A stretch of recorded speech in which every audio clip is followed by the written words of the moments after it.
हाय दोस्तों, स्टडी विलास में आपका स्वागत है। आज हम हिंदी का टॉपिक क्रिया विशेषण के विषय में बताएंगे। ठीक है, जैसे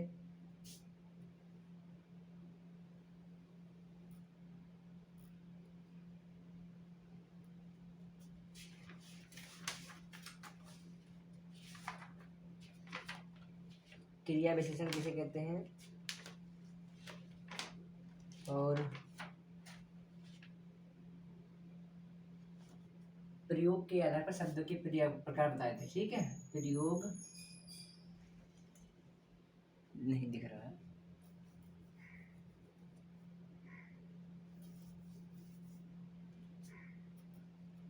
प्रयोग के आधार पर शब्द के प्रकार। ठीक, इनको दो भागों में बांटा गया था। पहला है विकारी, दूसरा अविकारी अविकारी। ठीक ठीक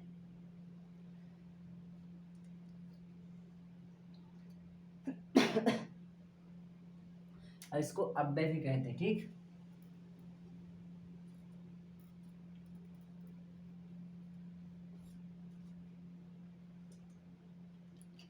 विकारी शब्द वह होता है जो लिंग, वचन आदि के आधार पर शब्द में परिवर्तन कर दे, उसे विकारी शब्द कहते हैं। अविकारी वह होता है जिसमें लिंग, वचन, कारक के आधार पर कोई परिवर्तन न हो, उसे अविकारी शब्द कहते हैं। ठीक है, अब हम तो इसको पढ़ चुके थे।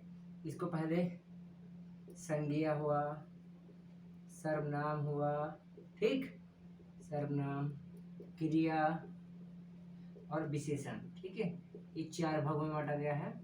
अब इसको अविकारी शब्द को भी, इसके भी चार भेद हैं। ठीक है, पहले है क्रिया विशेषण, ठीक, और दूसरा है समुच्चय बोधक और संबंध बोधक अव्यय। ठीक, सीधे कहेंगे, और विस्मयाद बोधक अव्यय। ठीक, विस्मयाद बोधक अव्यय। प्रयोग के आधार पर शब्द को दो भागों में बांटा गया है। सबसे पहले विकारी और अविकारी। विकारी शब्द वह होता है जो जो लिंग, वचन और कारक के आधार पर जिसमें परिवर्तन किया जा सकता है। ठीक है, और विकारी शब्द को भी चार भागों में बांटा गया है। सबसे पहले संज्ञा, सर्वनाम, क्रिया और विशेषण। ठीक है, अविकारी शब्द को चार भागों में बांटा गया है। इसके भी चार प्रकार हैं। सबसे क्रिया विशेषण, समुच्चय बोधक, संबंध बोधक, अविस्मयाद बोधक। ठीक है, अब इनके आगे अव्यय शब्द लगा, क्रिया विशेषण अव्यय, समुच्चय बोधक अव्यय और संबंध बोधक, क्योंकि अविकारी को ही अव्यय शब्द कहते हैं। ठीक है, और इस अविकारी शब्द की परिभाषा ये तो हो चुके थे। अब इसके बाद एक टॉपिक है अपना स्टार्ट, आज से शुरू करेंगे कि अविकारी शब्द या अव्यय क्या है। अविकारी शब्द, ठीक, अविकारी शब्द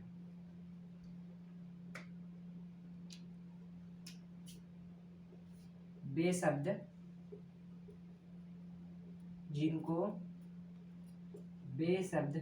जिनको लिंग, कारक, वचन के आधार पर नहीं बदला जा सकता है। ठीक, बदला जा सकता है, उन्हें अव्यय शब्द कहते हैं या अविकारी शब्द कहते हैं। क्वेश्चन पूछा भी गया है परिभाषा के रूप में कि वह शब्द कौन सा जिसमें लिंग, कारक, वचन का कोई प्रभाव नहीं पड़ता। ठीक है, तो उसे अविकारी शब्द या अव्यय शब्द कहते हैं। ना ही इसमें लिंग का, कारक का और ना ही वचन का कोई प्रभाव पड़ता है। ये सेम ही जैसे हैं उस तरीके से प्रयोग किए जा सकते हैं। ठीक है, और विकारी शब्द वह होते हैं जिसमें कारक, लिंग और वचन का उन पर प्रभाव पड़ता है। ठीक है, अब इसके आगे जैसे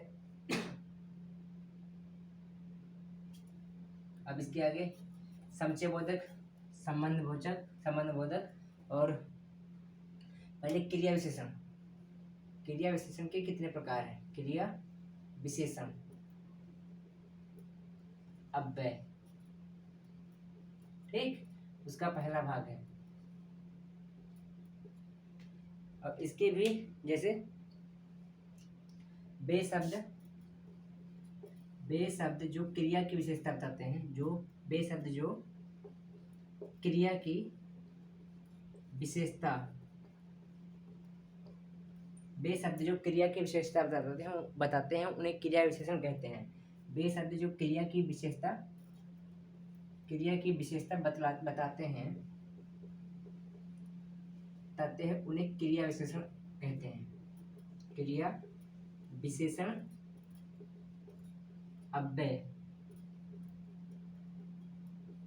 कहते हैं, ठीक। इससे क्वेश्चन पूछता है जरूर, इससे हमेशा क्वेश्चन किसी ना किसी पेपर में पूछेगा क्रिया विशेषण से संबंधित, ठीक है। जैसे इसमें हो गया, उदाहरण है रीता धीमे धीमे,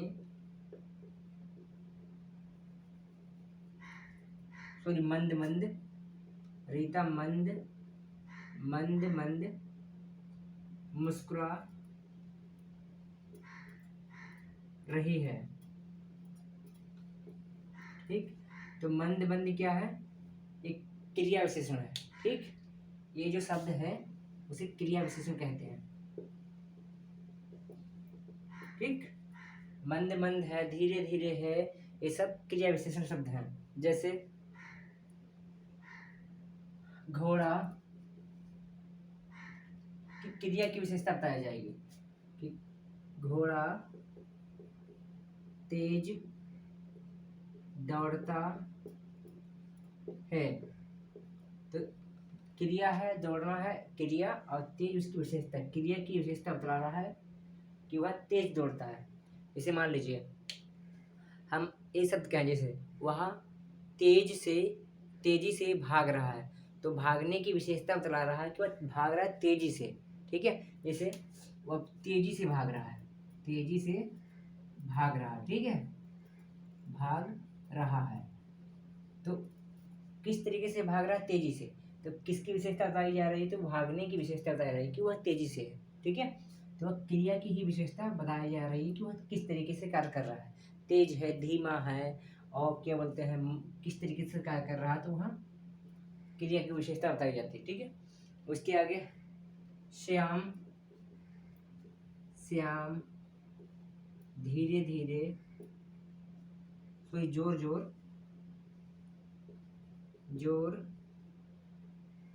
जोर हंस रहा है।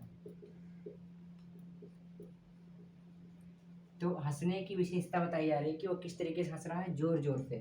तो ये क्रिया विशेषण है, ठीक है। तो जो शब्द ये हैं ये क्रिया विशेषण के रूप में प्रयोग किए गए हैं, क्रिया विशेषण, ठीक।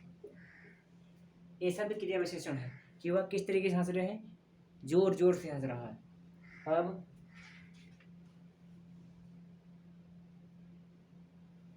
और आगे, हवा धीमे धीमे, हवा धीरे धीरे चल रही है, ठीक। तो इसमें भी, इन शब्दों में भी क्रिया की विशेषता बताई जा रही है कि हवा किस तरीके से चल रही है, हवा धीरे धीरे चल रही है। तो ये क्रिया विशेषण है, ठीक है। यह भी क्रिया विशेषण है और ये भी शब्द क्रिया विशेषण है, और मंद मंद भी क्रिया विशेषण है, ठीक है। तो जो शब्द क्रिया की विशेषता बतलाता है कि वह किस तरीके से कार्य कर रहा है, तो उसे क्रिया विशेषण कहते हैं, ठीक। क्रिया विशेषण अव्यय कहते हैं, ठीक है। जैसे रीता मंद मंद मुस्कुरा रही है। तो रीता किस तरीके से मुस्कुरा रही है? मुस्कुराना उसकी क्रिया है, वह किस तरीके से बताया जा रहा है कि वह किस तरीके से मुस्कुरा रही है। तो वह मंद मंद मुस्कुरा रही है, तो मुस्कुराने की विशेषता बताई जा रही है कि मंद मंद मुस्कुरा रही है। तो यहाँ पर ये मंद मंद क्रिया विशेषण है, ठीक है। घोड़ा तेज दौड़ता, दौड़ना क्रिया है, और किस तरीके से दौड़ता है? तेज। तो दौड़ने की विशेषता बताई जा रही है, तो यहाँ पर भी क्रिया विशेषण है। और श्याम जोर जोर हंस रहा है, तो हंसने की विशेषता किस तरीके बताई जा रही है कि वह जोर जोर से हंस रहा है। तो इसमें भी क्रिया विशेषण है, ठीक है। और हवा धीरे धीरे चलना एक क्रिया है, और क्रिया की विशेषता बताई जा रही है कि वो धीरे धीरे चल रही है, तो यहाँ पर क्रिया विशेषण है। ठीक है, अब क्रिया विशेषण के भी प्रकार होते हैं। ठीक है, अब इसके अंदर क्रिया विशेषण के प्रकार,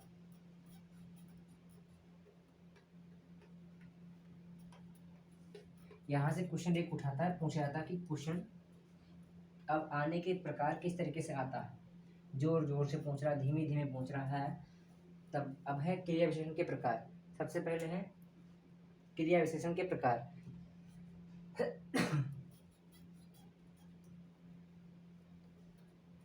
क्रिया विशेषण के प्रकार, क्रिया विशेषण के प्रकार। ठीक, क्रिया विशेषण के प्रकार। सबसे पहले है स्थानवाचक क्रिया विशेषण। स्थानवाचक क्रिया विशेषण। ठीक, क्रिया विशेषण, इसमें क्रिया के स्थान का होने का बोध बताया जा रहा है कि वह किस स्थान पर है, अंदर है, बाहर है, कहाँ पर है, उसका बोध बताया जा रहा है क्रिया विशेषण के अंतर्गत। जैसे वहाँ, यहाँ, जैसे तुम वहाँ क्या कर रहे हो। ठीक, तो वहाँ स्थान बताया जा रहा है कि उस जगह एक एक बंदा यहाँ पर है और एक यहाँ पे है, तो ये पूछता है कि तुम वहाँ क्या कर रहे हो, स्थान बता रहा है कि इसका स्थान अलग है और इसका स्थान अलग है, तो एक स्थान और दूसरे स्थान का बोध होता है। मान लीजिए ये प्रयाग में है, ठीक, प्रयागराज में है, और ये रायबरेली में है। ठीक, तो इससे यह पूछ रहा है प्रयाग वाले से कि तुम वहाँ क्या कर रहे हो, तो एक स्थान से दूसरे स्थान का पता चल रहा है कि, तो यहाँ पर स्थानवाचक क्रिया विशेषण है। ठीक है, इन शब्दों का प्रयोग हुआ तो वहाँ पर स्थानवाचक क्रिया विशेषण होगा। जैसे यहाँ, वहाँ, यहाँ और वहाँ, कहाँ। ठीक, इन शब्दों का प्रयोग जब होगा तो वहाँ पर स्थानवाचक क्रिया विशेषण होगा। ठीक, जैसे आप वाक्य प्रयोग करके देखते हैं, तुम वहाँ क्या कर रहे हो, क्या कर रहे हो। ठीक, तो वहाँ है स्थान, उस स्थान का बोध हो रहा है, क्रिया ये है और वहाँ एक स्थान है, तो वहाँ पर एक स्थानवाचक क्रिया विशेषण है। ठीक है, अब दूसरा है कालवाचक। कालवाचक, कालवाचक क्रिया विशेषण, तो इसमें समय का बोध होगा कि किस समय में कौन सा कार्य किया जा रहा है। ठीक है, जैसे कब, ये शब्द प्रयोग होगा, और सदा, हमेशा, इन शब्दों का जब प्रयोग होगा तब वहां पर कालवाचक समय का बोध होगा। जैसे तुम दिल्ली कब जाओगे, कब जाओगे, तो जाना एक क्रिया है और कब उसकी विशेषता है, तो यहाँ पर कालवाचक समय का बोध हो रहा है, तो वहाँ कालवाचक क्रिया विशेषण है। यह सब रीतिवाचक के अंतर्गत आते हैं और रीतिवाचक क्रिया विशेषण के ही प्रकार हैं। ठीक है, जैसे एक स्थानवाचक हो गया, इसमें रीतिवाचक के अंतर्गत स्थानवाचक, कालवाचक, और उससे इस स्थानवाचक में पूछा जाएगा स्थान का पता होगा, इसे किस स्थान पर वह है और किस स्थान पर वह कार्य कर रहा है। ठीक है, तो यह भी क्रिया विशेषण के अंतर्गत आता है। और कालवाचक, इसमें समय का बोध होगा किस टाइम में कौन सा कार्य हो रहा है, तो यहाँ रीतिवाचक सॉरी कालवाचक क्रिया विशेषण है। इसके आगे परिमाणवाचक है तो बहुत, लेकिन जिसे क्वेश्चन आता है उसी से। परिमाणवाचक, परिमाण वाचक क्रिया विशेषण, वाचक क्रिया विशेषण। ठीक, इससे क्वेश्चन जरूर पूछा जाता है और आप लोगों को इसको विशेष तौर पर ध्यान देना चाहिए। कालवाचक क्रिया विशेषण, स्थानवाचक और परिमाणवाचक। जैसे जब शब्द क्रिया की मात्रा या परिमाण बताएं, जब कोई शब्द किसी क्रिया की मात्रा को व्यक्त करें या परिमाण को व्यक्त करें तो वहाँ पर परिमाणवाचक क्रिया विशेषण होगा। जैसे कम, थोड़ा, ज़्यादा, इतना, अधिक इत्यादि शब्दों का प्रयोग जब होता है तो वहाँ पर परिमाणवाचक क्रिया विशेषण का प्रयोग होगा। जैसे कम, थोड़ा, ज़्यादा, अधिक, इतना, उतना, इन शब्दों का जब किसी वाक्य में प्रयोग होता है तो वहाँ पर परिमाणवाचक क्रिया विशेषण ही होगा। ठीक है, जैसे कम बोलो, कम बोलो, तो यहाँ पर परिमाणवाचक क्रिया विशेषण है। अधिक उपजाऊ, अधिक उपजाऊ। ठीक, और बंगाल में पटसन बहुत होता है। हाँ, ये बहुत बहुत भी लगा लीजिए, एक ही बात है, अधिक है बहुत बहुत। जैसे बंगाल में पटसन पटसन बहुत होता है ठीक, तो यहाँ पर बहुत है तो बहुत परिमाणवाचक को व्यक्त कर रहा है। अगर बहुत ना हो तब स्थानवाचक को व्यक्त किया। क्यों? पटसन बंगाल में एक स्थान बताया जा रहा है कि बंगाल में पटसन उत्पादन होता है, तो बंगाल एक स्थान है तो इसमें स्थानवाचक भी क्रिया विशेषण हो सकता है अगर बहुत ना लगा हो तब। ठीक है, अब इसका क्रिया विशेषण तो हो गया। अब विकारी शब्द का दूसरा प्रकार है परिमाणवाचक, वो उसमें समुच्चय बोधक अव्यय। एक क्रिया विशेषण अव्यय हो गया, समुच्चय बोधक अव्यय। ठीक, इसके 4 भेद थे, बता चुके थे। जैसे पहला था क्रिया विशेषण, और क्रिया विशेषण में एक और है रीतवसुली। इसके अंतर्गत ही क्रिया विशेषण में है क्रिया विशेषण अव्यय। इसमें एक है रीतवाचक, इससे क्वेश्चन पूछा जाता है जरूर। रीतवाचक क्रिया विशेषण, जैसे इसमें ध्यान पूर्वक, धीरे धीरे, ठीक, जोर जोर, ठीक, जोर जोर और इत्यादि शब्दों का प्रयोग होगा तो वहां पर रीतवाचक क्रिया विशेषण होगा। ठीक, अब इसके तो हो गए 4 प्रकार क्रिया विशेषण के। अब अगला है समुच्चय बोधक अव्यय। समुच्चय बोधक अव्यय। ठीक, जो दूसरी हेडिंग है, पहली हेडिंग थी विकारी शब्द की जिसमें क्रिया विशेषण है। क्रिया विशेषण के 4 प्रकार थे, एक है रीतवाचक, कालवाचक, स्थानवाचक और परिमाणवाचक। ठीक है, उसके 4 प्रकार हो गए थे। अब समुच्चय बोधक है, इसके भी कुछ प्रकार हैं। समुच्चय माने जोड़ना, समुच्चय जब कोई पद या जैसे जब कोई अव्यय पदों या पदबंधों को जोड़ते हैं वहाँ समुच्चय बोधक अव्यय होता है। जैसे इसकी परिभाषा तो नहीं आएगी लेकिन ऐसे लिख सकते हैं परिभाषा, जब दो पद यहाँ से लिखते हैं, जब दो अव्यय पद या पदबंध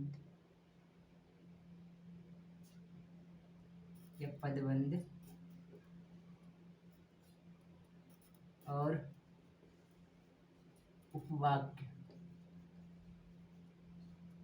वाक्यों को जोड़ते हैं तो वहाँ समुच्चय बोधक अव्यय होगा। ठीक, परिभाषा से कोई मतलब नहीं, हम इस तरीके से बताएंगे आपको।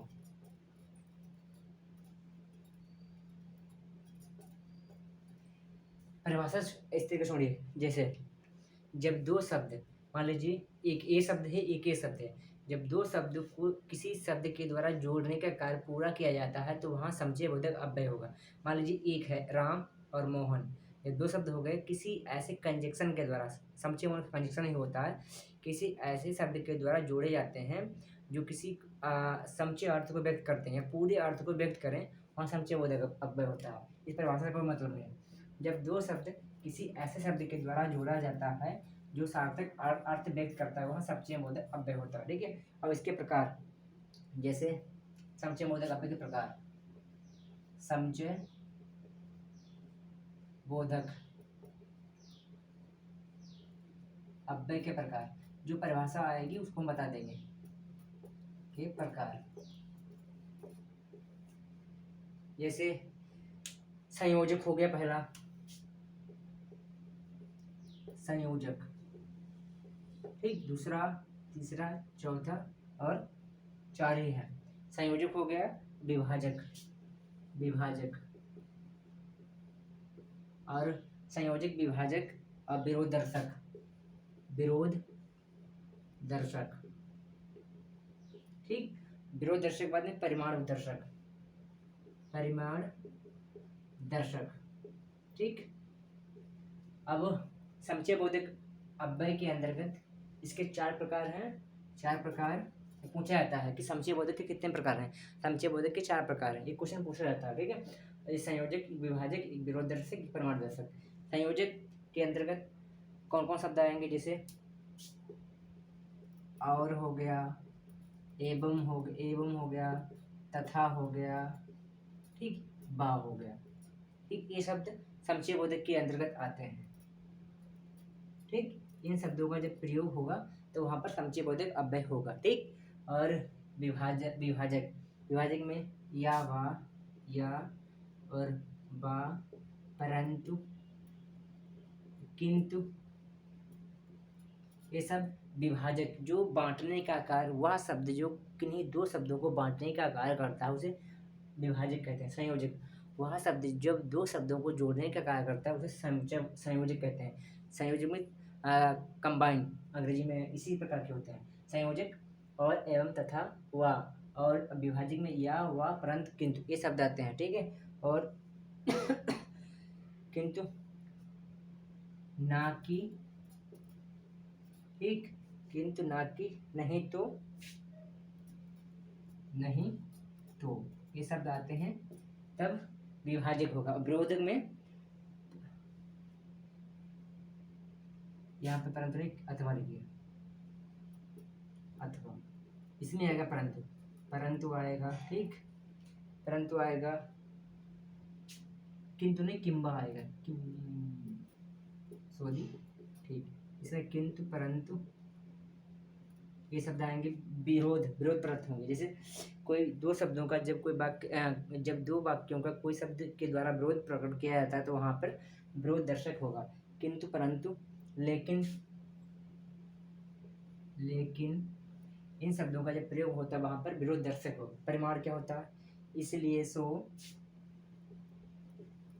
इसीलिए, सो, ठीक, और अतः, अतः, इसके बाद में अत्यप, अत्यप, अत्यप, और मगर, बल्कि, इत्यादि शब्दों। जैसे संयोजक में और, एवं, तथा, व, इत्यादि शब्दों का प्रयोग होगा। और विभाजक में बांटने का कार्य किया जाएगा, या, बा, अथवा, किंता, और ना कि, नहीं तो, इत्यादि शब्दों का प्रयोग होगा। ठीक, परंतु, किंतु, विरोध होगा। ये यहाँ से पूछ सकता है, परंतु और किंतु कौन से समुच्चय बोधक अव्यय हैं, तो परंतु और किंतु विरोध, विरोध दर्शक अव्यय हैं। परंतु, किंतु, लेकिन, मगर, बल्कि, ये विरोध दर्शक अव्यय हैं। और प्रमाण दर्शक, इसलिए, सो, अतः, तब, इत्यादि शब्दों का। जैसे अब इनका एक उदाहरण देते हैं। समुच्चय बोधक अव्यय का एक संयोजक अव्यय, उसका उदाहरण देते हैं, फिर आगे बढ़ते हैं। ठीक, यहाँ से क्वेश्चन पूछता है, राम और मोहन, जैसे राम और मोहन, और मोहन, ठीक, ये है समुच्चय बोधक अव्यय। जो शब्द प्रयोग किया गया समुच्चय बोधक, सच्चे मित्र हैं, सच्चे मित्र हैं, मित्र हैं, ठीक।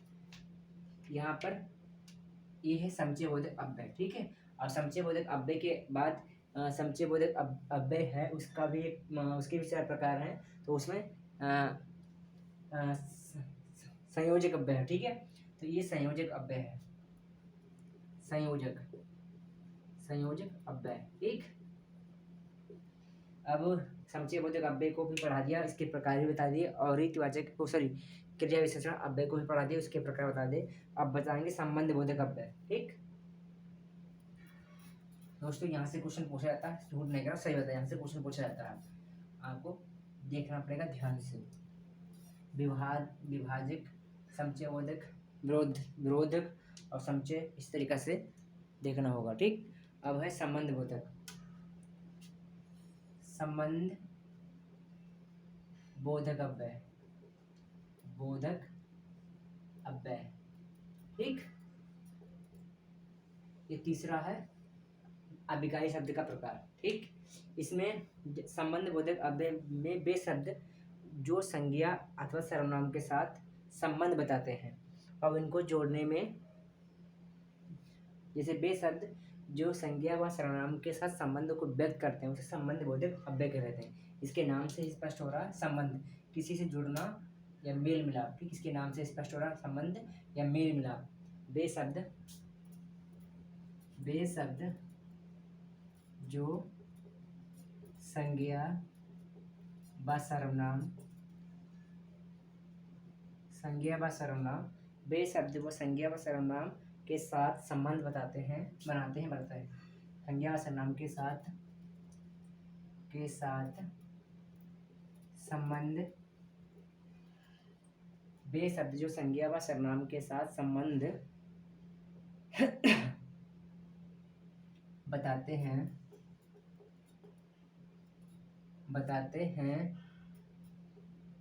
उन्हें संबंध बोधक अव्यय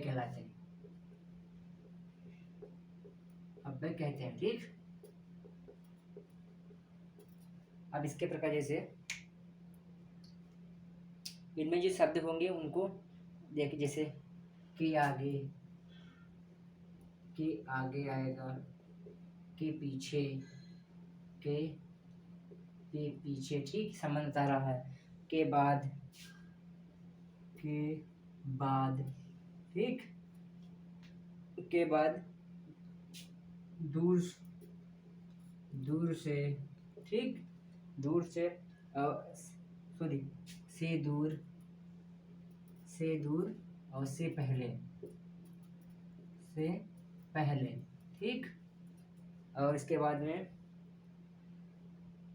की और, ठीक। इत्यादि शब्दों का जब प्रयोग होता है तो वहाँ पर संबंध बोधक अव्यय होता है। जैसे के आगे एक शब्द हो गया, के पीछे एक शब्द हो गया, के बाद, से दूर, से पहले, की ओर। ये शब्द जब किसी वाक्य में प्रयोग होते हैं तो उस वाक्य के द्वारा संबंध बोधक अव्यय का बोध होता है, ठीक है। जैसे एग्जाम्पल के रूप में बताते हैं, श्याम के बाद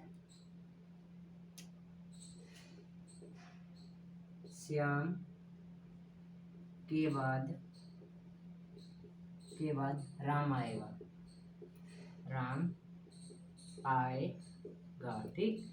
तो यहाँ पे जब ये के बाद है तो यहाँ पर संबंध बता रहा है कि श्याम के बाद ही राम आएगा, ठीक।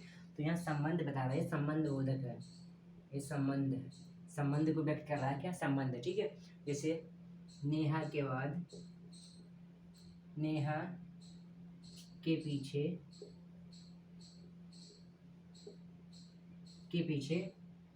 उसका घर है, ठीक। तो संबंध बता रहा है कि घर किसके पीछे है, ठीक है, उसका घर। इसको उसका हटा दीजिए, कोई बात नहीं। तो नेहा के पीछे घर और नेहा का संबंध बताते हैं ये शब्द के पीछे, ठीक है। तो यहाँ पर ये ये संबंध बोधक है, ठीक है, संबंध बोधक। जैसे इस वाक्य से इस शब्द से ही प्रयोग हो रहा है कि उसका घर कहाँ पर है। तो नेहा के पीछे उसका घर है, नेहा के पीछे घर है, तो नेहा का जब नाम लिया जाता है और के पीछे जब असंबंध बोधक अव्यय का प्रयोग किया जाता है तभी मालूम होता है कि घर कहाँ पर है। ठीक, तो घर का और नेहा का संबंध बताया जा रहा है कि कहाँ पर है, किस दिशा में। ठीक, तो यहाँ पर संबंध बोधक अव्यय है। के आगे के पीछे के बाद से दूर से पहले की ओर। ठीक, तो ये समस्त शब्द जब किसी वाक्य में प्रयोग होते हैं तो वहाँ पर संबंध बोधक अव्यय ही होगा। ठीक, अब इसके बाद आगे विस्मयाद बोधक। ठीक, अंतिम जो क्रिया विशेषण हो चुका है, संबंध बोधक हो चुका है, और इसके पहले समुच्चय बोधक शब्द हो चुका है। अंतिम है अभिकारी शब्द का भाग, जिसे कहते हैं विस्मयाद बोधक। इसके नाम से ही स्पष्ट हो रहा है कि दुख होगा या खुशी होगी। विस्मयादि बोधक, विस्मयाद बोधक अव्यय। ठीक, ये चौथा भाग है। इसके नाम से स्पष्ट हो रहा है कि इसमें जब कोई शब्द प्रयोग किए जाएंगे तो किसी बात का दुख होगा या खुशी होगा, इन समस्त भावों को व्यक्त किया जाएगा। ठीक, जैसे लिख दें, जो शब्द हर्ष, शोक, चिंता, ठीक, हर्ष, शोक, चिंता, घृणा, ठीक, आदि को व्यक्त करते हैं। जो शब्द हर्ष, शोक, चिंता, घृणा आदि भावों को व्यक्त करते हैं तो वहाँ पर विस्मयाद बोधक अव्यय होगा। ठीक, होगा। ठीक, जो शब्द हर्ष है, शोक है, घृणा है और उल्लास है, चिंता है, इन समस्त भावों को जब व्यक्त करते हैं तो वहाँ पर विस्मयाद बोधक होगा अव्यय। जैसे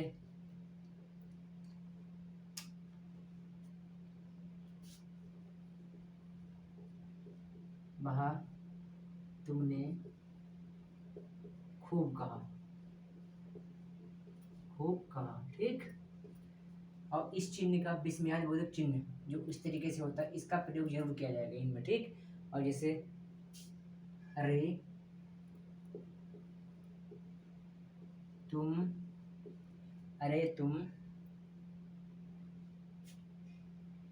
पढ़ लिख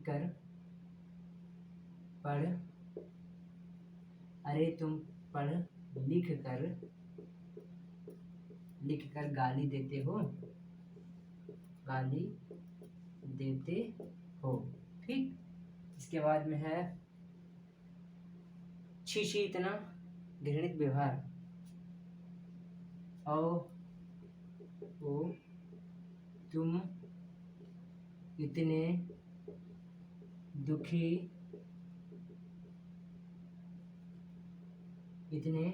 दुखी हो। ठीक, इसमें मेन बात है इन चिन्हों का ही प्रयोग किया जाएगा तो वहाँ पर अव्यय विस्मयाद बोधक अव्यय होगा। ठीक, और विस्मयाद बोधक अव्यय होगा जो शब्द हर्ष, शोक, चिंता, हर्ष है, शोक है, चिंता है, घृणा है आदि भावों को जब व्यक्त करता है या किया जाता है उन शब्दों के द्वारा, जैसे दुख है, घृणा है, हर्ष है, चिंता है, इन भावों को जब किसी शब्दों के द्वारा व्यक्त किए जाने का प्रयास किया जाता है या किए जाते हैं, इन शब्दों जो शब्द या ऐसे शब्द जब किसी व्यक्ति के दुख, घृणा और हर्ष, उल्लास इन सभी भावों को व्यक्त करते हैं तो उन्हें विस्मयाद बोधक अव्यय कहलाते हैं। ऐसे मान लीजिए कोई शब्द है जिनके माध्यम से किसी व्यक्ति के दुख, सुख, घृणा और हर्ष और इन सभी भावों को जब व्यक्त इन सभी भावों को जब व्यक्त किए जाते हैं, इन सभी भावों को जब व्यक्त किया जाता है तो वहाँ पर विस्मयादिबोधक अव्यय होगा। जैसे वहाँ ये वहाँ है तो यहाँ ये विस्मयादिबोधक चिन्ह भी इन वाक्यों में प्रयोग किया जाएगा। तुमने खूब कहा, तो इसमें तो हर्ष हो रहा है, ठीक, हर्ष भी हो रहा है। अरे तुम पढ़ लिख कर भी गाली दे रहे, इसमें भी हो रहा है कि वह शोक कर व्यक्त करता है कि इसे अर्थ इसमें शोक भी व्यक्त करता है कि अरे तुम पढ़, और चिंता भी व्यक्त करता है, दोनों भावों को व्यक्त कर रहा है कि तुम पढ़े लिखे भी हो और गाली दे रहे हो, ठीक। और इसके बाद ओ तुम इतने दुखी हो, तो इसमें आश्चर्यचकित हुआ है, अरे तुम इतने दुखी क्यों हो। तो इन सभी शब्दों के माध्यम से जब व्यक्ति के भावों को अभिव्यक्त की जाती है, व्यक्ति भावों की जब अभिव्यक्त की जाती है तो वहाँ पर अविस्मयादिबोधक अव्यय होगा, ठीक। जैसे मैं अभी पढ़ा रहा हूँ, कोई आके मुझसे पूछने लगे, अरे आप पढ़ा रहे हैं, तो यहाँ पर विस्मयादिबोधक अव्यय होगा, ठीक। अगर कोई खाना खाने जा रहा है और कहे अरे तुम अभी खाना खाने जा रहे हो, तो यहाँ पर भी विस्मयादिबोधक अव्यय होगा, ठीक। तो आज हमने क्रिया विशेषण और संबंध बोधक, विस्मयादिबोधक और समुच्चय बोधक, ये 4 अभिकारी शब्दों को पढ़ा है। यहाँ पर विकारी शब्द पहले संज्ञा, सर्वनाम, क्रिया विशेषण को पढ़ चुके थे। इसके आगे प्रयोग के आधार पर 2 अर्थ थे, 2 शब्द थे, विकारी, अभिकारी। विकारी को पहले पढ़ लिए थे, अभिकारी को आज पढ़ लिया है। तो आज शब्द प्रयोग के आधार पर शब्द के प्रकार को समाप्त कर दिया है। अब जो टॉपिक होगा अर्थ के आधार पर प्रकार होगा, और जो भी आगे टॉपिक होगा कारक भी हो सकता है, उसको पढ़ाएंगे, ठीक। अब एक शब्द के आधार पर मात्र अर्थ के आधार पर शब्द के प्रकार बचे थे, उसको पढ़ाएंगे। और फिर कारक पढ़ा सकते हैं या फिर कुछ और टाइप पढ़ा देंगे, ठीक। लेकिन शब्द के आधार पर प्रकार जो है वो एक ही बचा है, ठीक। उसको अर्थ के आधार पर मानते हैं। दोस्तों हमारे चैनल को सब्सक्राइब कीजिए, लाइक कीजिए, शेयर कीजिए, ठीक है। धन्यवाद। आप हमारे चैनल को सब्सक्राइब कीजिए, लाइक कीजिए, शेयर कीजिए। धन्यवाद।